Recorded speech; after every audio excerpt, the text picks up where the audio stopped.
Pregnant Meghan cradled her blooming baby bump as she left the royal variety performance on Monday night. Dazzling in black and white sequins, the Duchess, 37, beamed as she left the London Palladium following the glittering charity event.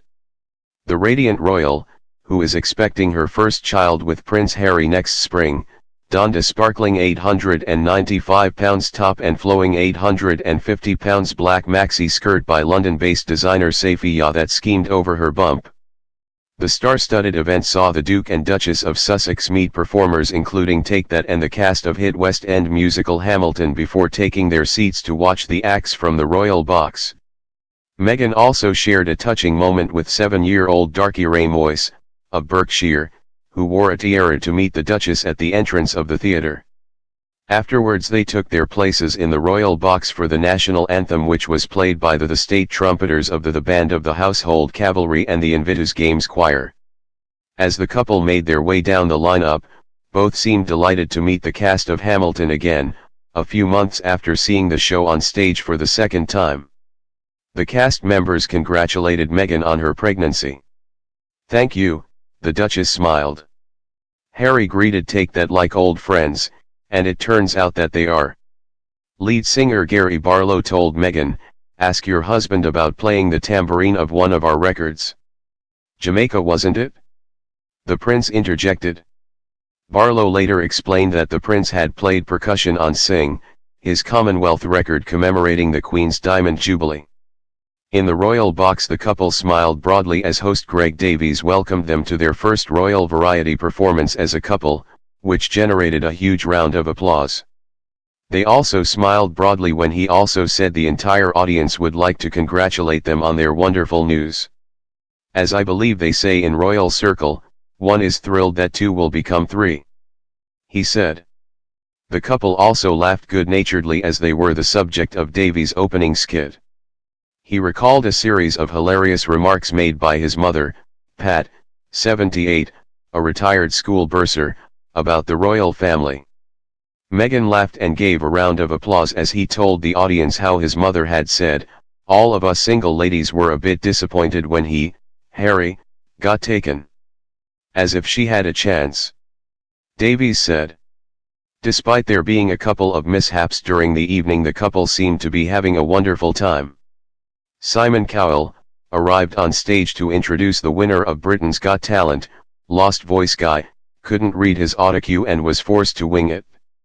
Later Greg Davies came on and went to introduce Shekukana Mason, the talented young cellist who performed at Harry and Meghan's wedding. He was halfway through his preamble, describing how the couple were the only people present who didn't hear him play as they were signing the register, when he realized he was introducing completely the wrong person.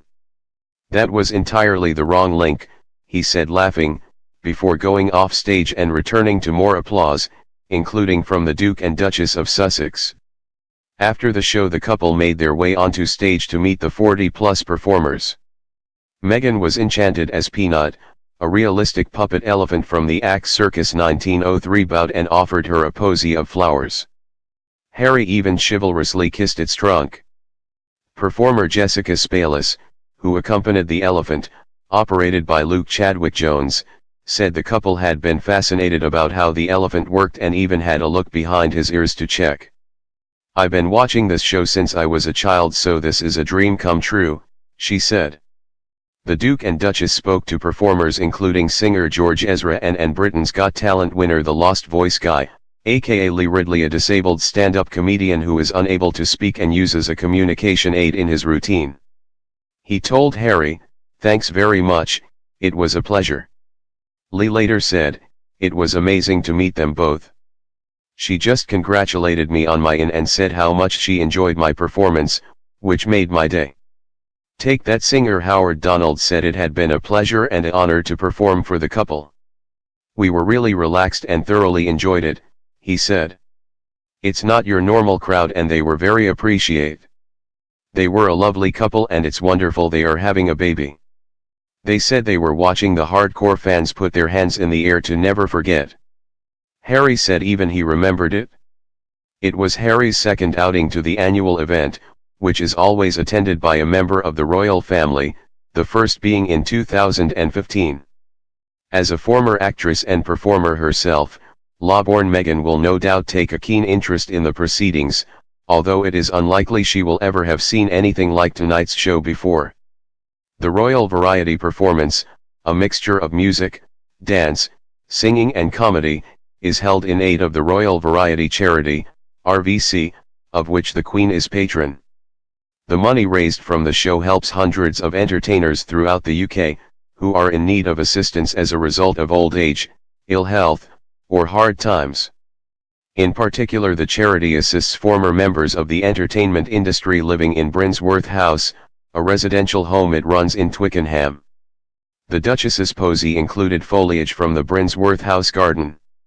The evening is being hosted by comedian Greg Davies and will include performances from Take That, the cast of Hamilton, Clean Bandit, the cast of Tina, the Tina Turner musical, and Andrea and Matteo Bocelli.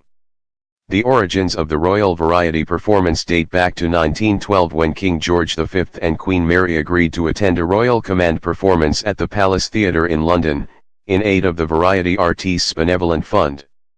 In July 1919, the second royal show was performed and was the first to be billed a royal variety performance. Held at London's Coliseum, the show was staged as a celebration of peace and, as the official announcement expressed, had been commanded by the King to show his appreciation of the generous manner in which artistes of the variety stage had helped the numerous funds connected with the war.